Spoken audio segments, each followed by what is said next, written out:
الحمدللہ رب العالمین والصلاة والسلام علی رسولہ الکریم نبینا محمد وعلی آلہ واصحابہ اجمعین وعلی من تبعہم بإحسان الی یوم الدین اما بعد۔ عزیز دوستو اور پردہ نشین ماں اور بہنوں، پچھلے عقیدے کے درس میں ہم نے دیکھا کہ غیب کا علم، مستقبل کے بارے میں علم صرف اللہ تبارک و تعالیٰ کو ہے، وہی عالم الغیب ہے، علام الغیوب ہے۔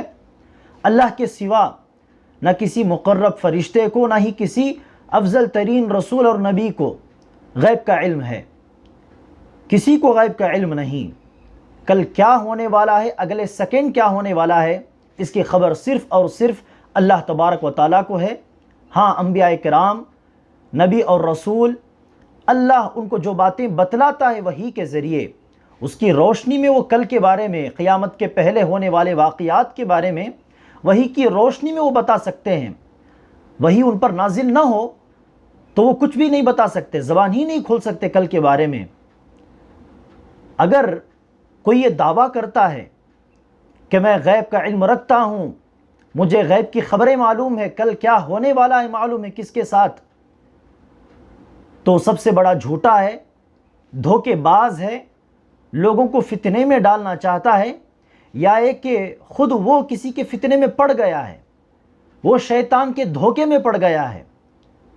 کیونکہ اللہ تبارک و تعالیٰ شعراء کی ایک آیت میں ارشاد فرماتا ہے کہ میں بتلاؤں کہ شیطان کن لوگوں پر اترا کرتے ہیں۔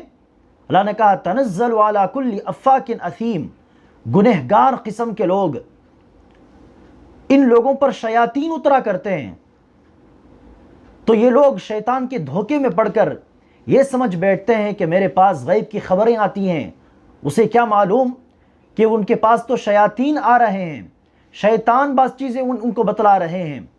تو اس معاملے میں ہم کو بالکل ہوشیار ہونا چاہیے، کیونکہ اللہ تبارک و تعالیٰ کو غیب کا علم ہے، کسی اور کو غیب کا علم نہیں۔ اس لیے فال نکالنا، نام راز دیکھنا، کسی کاہن کے پاس جانا، ہاتھ کی لکیریں پڑھوانا اور پوچھنا کہ کل کیا ہوگا، مجھے کام ملے گا کہ نہیں، میرے ساتھ کیا ہونے والا ہے، یہ تمام چیزیں پوچھنا بہت بڑا گناہ ہے۔ اللہ تبارک و تعالیٰ کے ساتھ ان لوگوں کو شریک کرنا ہے۔ اب چند لوگ یہ سوال کرتے ہیں، بس اوقات وہ لوگ جو باتیں ہم کو بتلاتے ہیں ہو بہو ویسے ہی ہوتا ہے۔ اگر ان کو غیب کا علم نہیں ہے تو کیسے ان لوگوں نے جو بات بتلائی وہ ہو بہو ویسے ہی ہو گیا؟ تو اس کا جواب یہ ہے کہ عام طور پر یہ کاہن، نامراز بتانے والے بالکل عام باتیں بتلائیں گے، خاص چیزیں نہیں بتلا سکتے، بلکہ عام الفاظ، عام کلمات استعمال کریں گے۔ کہیں گے کہ چند دنوں کے بعد آپ کو اچھا کام مل جائے گا، چند دنوں کے بعد آپ کی مصیبتیں ٹل جائیں گی، اتنے دنوں کے بعد، فلاں دن کو، فلاں تاریخ کو، ایسے نہیں بتائیں گے، بلکہ کہیں گے کہ چند دنوں کے بعد آسانیاں پیدا ہو جائیں گی، چند دنوں کے بعد آپ کے مسائل حل ہو جائیں گے، چند دن آپ اسی قسم کی تکلیفوں میں رہیں گے لیکن اس کے بعد یہ تکلیفیں ہٹ جائیں گی۔ ایسے الفاظ وہ استعمال کریں گے تاکہ آگے چل کر تکلیفیں دور ہوں، کچھ بھی ہو تو لوگ ان کے اوپر بھروسہ کرنے لگیں۔ تو اکثر ایسے ہوتا ہے۔ ہاں، بسا اوقات ایک دو خاص چیزیں بھی وہ بتا دیتے ہیں۔ وہ کیسے؟ وہ جنوں کی مدد سے۔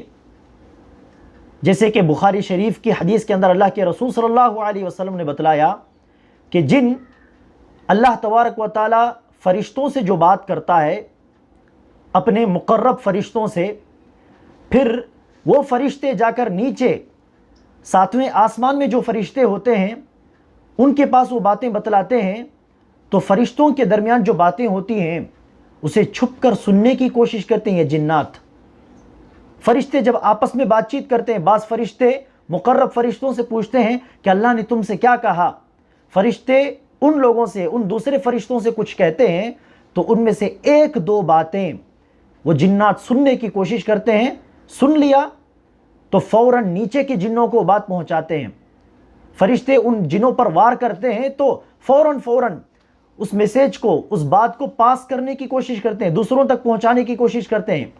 تو اس طرح وہ جنات فرشتوں کی چند ایک دو باتیں سن کر ان کاہنوں کے پاس، فال نکالنے والوں کے پاس آ کر بتلا دیتے ہیں، اور وہ ایک دو بات کے ساتھ وہ 99 100 جھوٹ ملا دیتے ہیں. پھر اس کے بعد لوگوں کے سامنے بتاتے ہیں. اب لوگ وہ 99 باتیں جو نہیں ہوتی اس کاہن کے کہی ہوئی باتوں میں سے، اس کی طرف ان کا دھیان نہیں جاتا، بلکہ ایک بات اگر ہو جائے جو کہ اس نے جنوں کی مدد کے ذریعے بتائی تھی، اس ایک بات کے پیچھے پڑ جاتے ہیں اور کہنے لگتے ہیں کہ دیکھو کاہن نے جیسے کہا تھا ویسے ہی ہوا ہے، نامراز بتانے والے نے جیسے کہا تھا بالکل ویسے ہی ہوا. 99 باتیں جو نہیں ہوئی اس کی طرف ان لوگوں کا دھیان نہیں جاتا. یہ بات اللہ کے رسول نے بتلائی، بخاری شریف کی حدیث ہے. تو ہمیں چاہیے کہ ہم ان تمام چیزوں کے پیچھے نہ پڑیں. اللہ تبارک و تعالیٰ صرف غیب جانتا ہے. جو بھی لوگ غیب جاننے کی بات کرتے ہیں، دعویٰ کرتے ہیں، وہ سب دھوکے باز ہیں، فتنوں میں ڈالنے والے ہیں.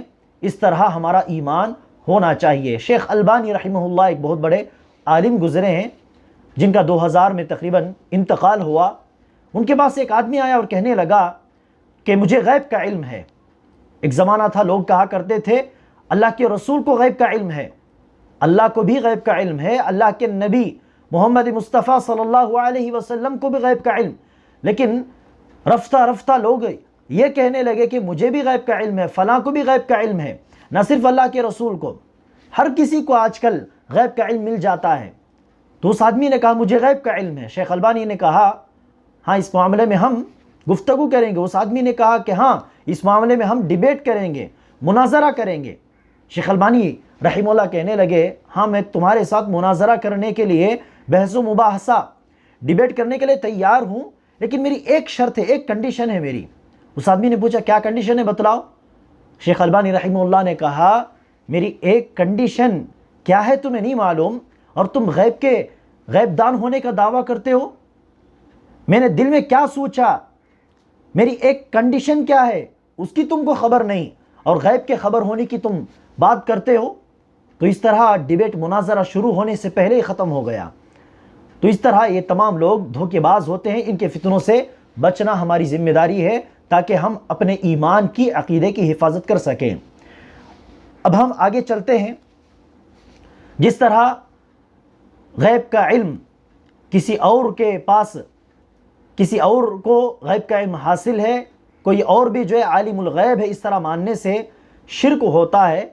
یہ اللہ تبارک و تعالیٰ کے ساتھ اس آدمی کو شریک کرنا ہوا. تو اسی طرح شرکیہ کاموں میں سے ایک یہ بھی ہے بدفعلی دیکھنا، بدشگونی دیکھنا، نحوست دیکھنا. یہ تمام چیزیں بھی شرکیہ کاموں میں سے ایک ہیں. نحوست، بدفعلی یا بدشگونی کا مطلب کیا ہے؟ جیسے کہ لوگ عام طور پر کہتے ہیں بلی نے راستہ کاٹ لیا، اب جو کام ہم کرنے جا رہے ہیں وہ کام صحیح اور بہترین انداز سے نہیں ہو سکتا. بلی نے راستہ کاٹ لیا تو ویسے ہی رک جاؤ، آگے مت بڑھو.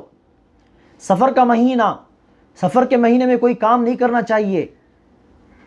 گھر بنانا ہو، بیوپار شروع کرنا ہو، شادی کرنی ہو، ایسے بڑے بڑے اہم کام نہیں کرنی چاہیے سفر کے مہینے میں. اگر کر بھی لیا تو وہ کام صحیح ڈھنگ سے نہیں ہو سکتا. تو اس طرح بدشگونی دیکھنا، بدفعلی، نحوست دیکھنا، یہ تمام چیزیں حرام ہیں اور شرکیہ کاموں میں سے ہیں. اس قسم کے عقیدے کا اسلام سے کوئی واسطہ نہیں، دور دور کا واسطہ نہیں. یہ تو چند مثالیں میں نے آپ کے سامنے پیش کی. اس قسم کی ہر وہ چیز جو ہمارے درمیان، مسلمانوں کے درمیان، معاشرے کے درمیان پائی جاتی ہیں، ان تمام چیزوں سے پرہیز کرنا چاہیے. اس قسم کے غلط عقیدے میں پڑنا نہیں چاہیے. اللہ کے رسول صلی اللہ علیہ وسلم نے مسلم شریف کی حدیث نمبر 2220/4 میں ارشاد فرمایا لا عدوى ولا طیرہ. اسلام میں بیماری کا بذات خود پھیل جانا یہ عقیدہ نہیں ہے. ہاں بیماری پھیل سکتی ہے، لیکن اللہ تبارک و تعالیٰ کے ارادے کے بعد، اللہ کے ارادے کے بغیر، اللہ تبارک و تعالیٰ کی مرضی کے بغیر بیماری از خود پھیل جائے، ایسے نہیں ہو سکتا. اس طرح ماننا اسلام میں نہیں ہے. پھر اللہ کے رسول نے کہا ولا طیرہ، اسلام میں بدشگونی بھی نہیں ہے، بدفعلی بھی نہیں ہے. تو بدفعلی دیکھنے کا اسلام سے کوئی تعلق نہیں۔ اور ایک دوسری حدیث میں اللہ کے رسول نے ارشاد فرمایا، یہ ابو داؤد کی حدیث نمبر 3910 ہے، جس میں اللہ کے رسول نے کہا الطیرۃ شرکن الطیرۃ شرکن الطیرۃ شرکن۔ 3 مرتبہ اللہ کے رسول صلی اللہ علیہ وسلم نے دوہرا کر کہا کہ بدفعلی، بدشگونی دیکھنا یہ شرکیہ کام ہے، بدشگونی دیکھنا شرک ہے، بدشگونی دیکھنا اللہ کے ساتھ شرک کرنا ہے۔ کیوں؟ کیونکہ نفع نقصان کا مالک تو صرف اللہ تبارک و تعالیٰ ہے، نفع کا بھی مالک اللہ، نقصان کا بھی مالک اللہ۔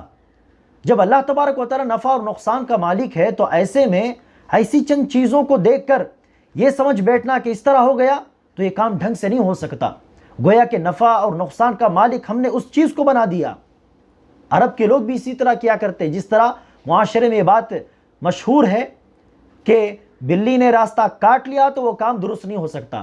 ارے اس کام کو درست بنانے والا یا درست نہ بنانے والا تو اللہ تبارک و تعالیٰ ہے، بلی کے گزر جانے سے نہ گزر جانے سے اس کا کوئی تعلق نہیں۔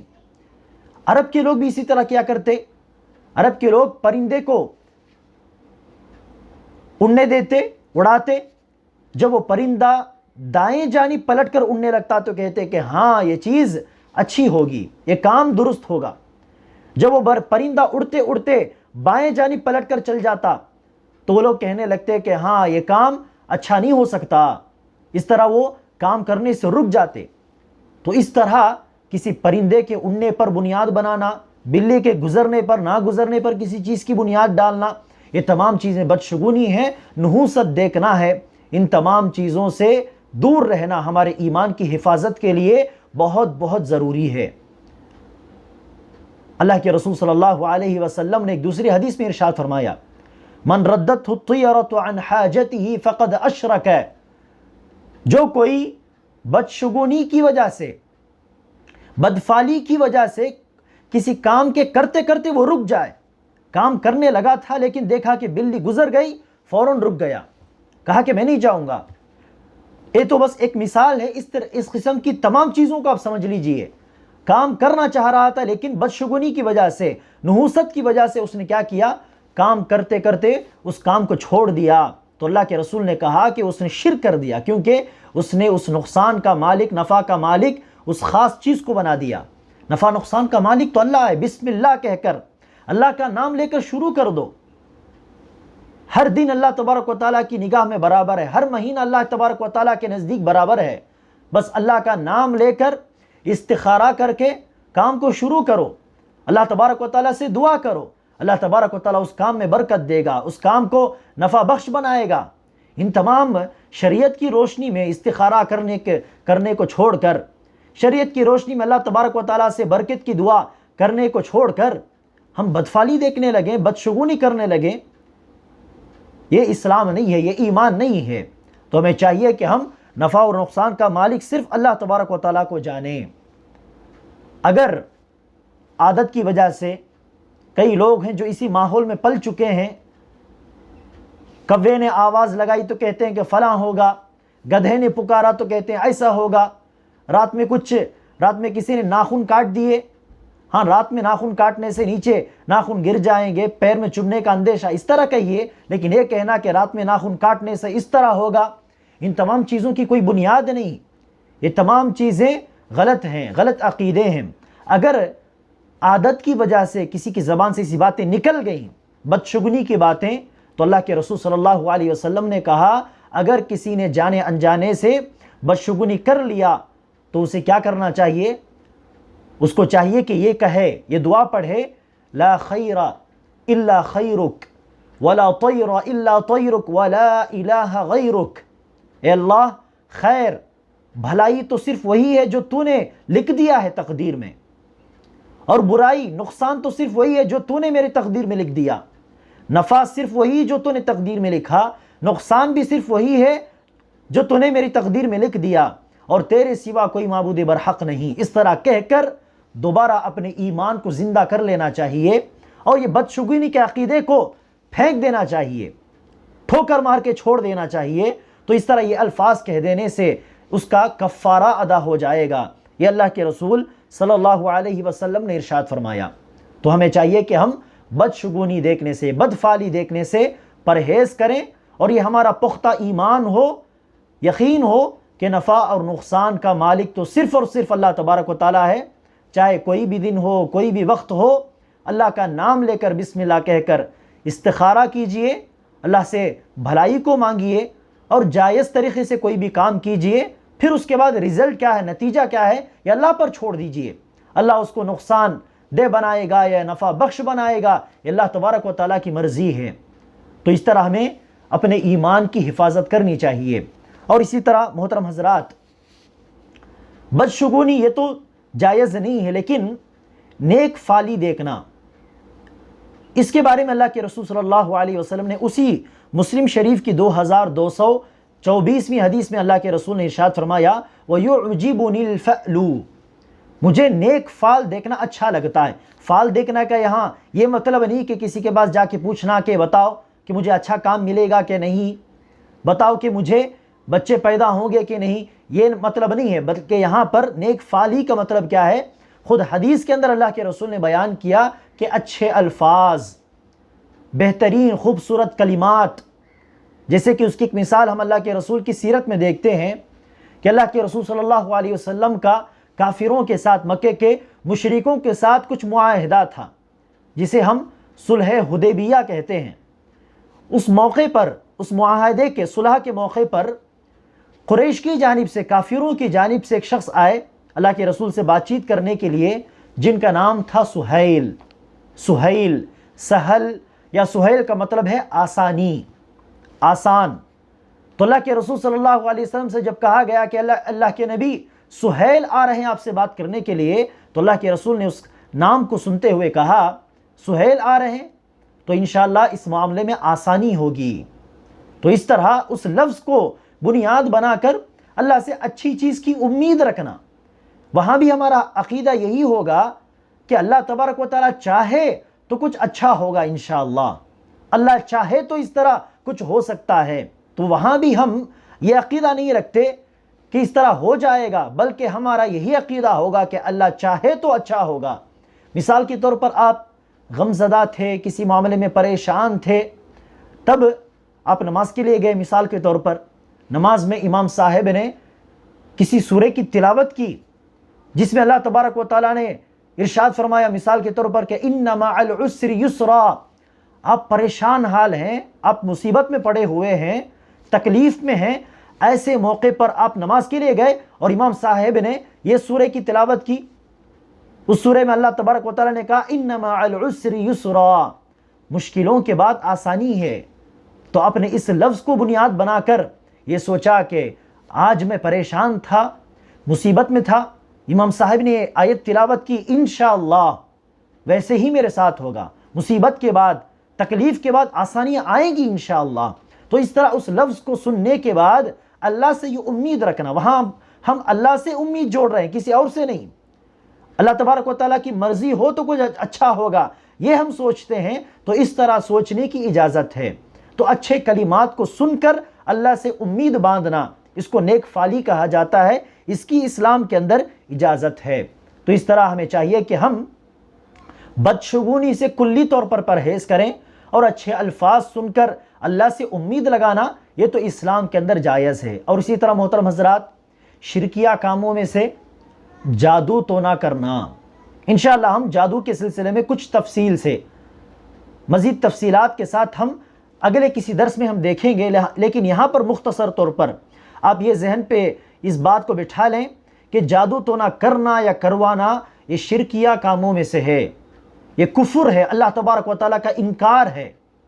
اسی لیے اللہ تبارک و تعالیٰ نے سورہ بقرہ کی آیت نمبر 102 میں جادو کو کفر سے تعبیر کیا، جادو کرنے کو، جادو سیکھنے کو کفر کہا، اسلام کا انکار ہے۔ جیسے کہ ہم نے ایک حدیث دیکھا اس سے پہلے کہ اللہ کے رسول نے کہا 7 برباد کر دینے والی چیزوں سے بچو، جو انسان کی آخرت کی زندگی کو اور دنیا کو برباد کر دیتی ہیں، جس میں پہلا گناہ ہے شرک اور دوسرا گناہ ہے جادو۔ اور جادو بغیر شرک کے کوئی جادو نہیں کر سکتا۔ کوئی بھی جادوگر ہو، جادو کرنے کے لیے وہ جنوں کی عبادت کرتا ہے، شرک کرتا ہے، کئی شرکیہ کاموں سے گزرنے کے بعد ہی وہ جادوگر کے مرحلے کو پہنچتا ہے۔ تو اس لیے شرک کرنا کفر ہے، اور جادو ہے شرک کرنا ہی جادو کرنا ہی شرک نہیں بلکہ جادو کروانا بھی شرک ہے، جادو کروانا بھی شرک ہے۔ اللہ کے رسول صلی اللہ علیہ وسلم نے ارشاد فرمایا لیس منا من تطیر او تطیر له او تکہن او تکہن له او سحر او سحر له، ہر وہ شخص جس نے جادو کیا یا جس کے لیے جادو کیا گیا وہ ہم میں سے نہیں، یعنی وہ مسلمان نہیں، وہ اسلام سے خارج ہو جائے گا۔ تو ہر وہ شخص جو بدشگونی دیکھتا ہے یا جس کے لیے دیکھا گیا ہے، یا ہر وہ شخص جو غیب کی خبریں سنانے کا دعویٰ کرتا ہے یا جس کے لیے سنایا گیا ہے، یا ہر وہ شخص جو جادو کرتا ہے یا جس کے لیے جادو کیا گیا ہے، یہ تمام لوگ مسلمان نہیں، وہ ہم میں سے نہیں۔ یہ مسند بزار کی حدیث نمبر 3570 پر 8 ہے۔ تو اس سے پتہ چلا کہ جادو کروانا بھی اسلام سے باہر نکال دینے والا عمل ہے، وہ ہمیں اسلام سے باہر نکال دے گا۔ اللہ ہمیں محفوظ رکھے۔ لیکن کئی ایسے لوگ ہیں سادہ مسلمان جو یہ سمجھتے ہیں کہ کسی کام کو بنوانے کے لیے، کسی کام کے کروانے کے لیے، اگر شوہر جو بیوی سے محبت نہیں کرتا، اسے محبت کی طرف کھینچنے کے لیے، بیوی شوہر کو اپنا بنانے کے لیے، اس طرح اچھے مقاصد کے لیے جادو کروانا درست ہے۔ اس طرح بعض مسلمان سمجھتے ہیں۔ اچھے مقصدوں کو غلط طریقوں سے حاصل نہ کریں، اچھے مقصد کو اچھے طریقے سے، سیدھی راہ سے حاصل کرنے کی کوشش کریں، اللہ سے دعا کریں، نصیحت کر کے انہیں بلائیں، نہ یہ کہ جادو کے ذریعے ان کو اپنا بنانے کی کوشش ہو۔ تو اس طرح کئی لوگوں کو یہ بھی پتہ نہیں کہ اس کو جادو کہا جاتا ہے، یہ کہتے ہیں کہ شوہر کو اپنا بنانے کے لیے کیا کرنا ہوگا، اس طرح پوچھتے ہیں۔ حالانکہ اس طرح کی باتیں جادو سے تعلق رکھتی ہیں۔ ہمیں سمجھنا چاہیے اگر شوہر بیوی کی بات نہیں مانتا یا بیوی سے نفرت کرتا ہے تو اللہ سے دعا کرنی چاہیے۔ اگر کوئی بیٹا ماں کی بات نہیں مانتا تو ماں کو اللہ سے دعا کرنی چاہیے، بیٹے کو نصیحت کرنی چاہیے، یا ان لوگوں کے پاس، علماء کے پاس بیٹے کو بھیجیں جو اس بیٹے کو سمجھا سکتے ہوں، نصیحت کر سکتے ہوں، ہدایت کی باتیں بتا سکتے ہوں۔ تو جائز راستے سے اچھے مقصد کو حاصل کرنے کی کوشش کریں، نہ یہ کہ جادو تونے وغیرہ کی طرف جو ہے جانے کی کوشش ہو، کیونکہ جادو تونا شرکیہ کام ہے۔ جادو تونے میں اترنے سے بندہ اسلام کو چھوڑ کر باہر نکل جاتا ہے۔ اللہ تبارک و تعالی ہماری حفاظت فرمائے۔ انشاءاللہ اگلے دروس میں بھی اسی کے تعلق سے، یعنی شرکیہ کام اور بھی کیا کیا ہیں، اس تعلق سے ہماری گفتگو ہوگی۔ اللہ تبارک و تعالی ہم تمام کو صحیح اسلام سیکھنے کی توفیق عطا فرمائے، آمین۔ السلام علیکم ورحمۃ اللہ وبرکاتہ۔